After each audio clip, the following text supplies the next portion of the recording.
قرار جديد من المحكمة اليوم في أحد قضايا محمود الخطيب ضد مرتضى منصور.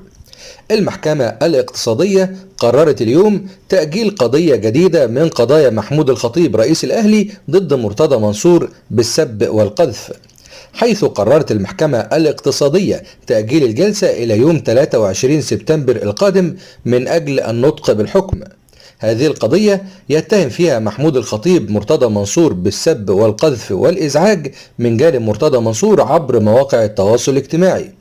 هذه القضية هي واحدة من قضايا محمود الخطيب ضد مرتضى منصور إلى جانب قضايا أخرى كثيرة مرفوعة في جهات أخرى ضده.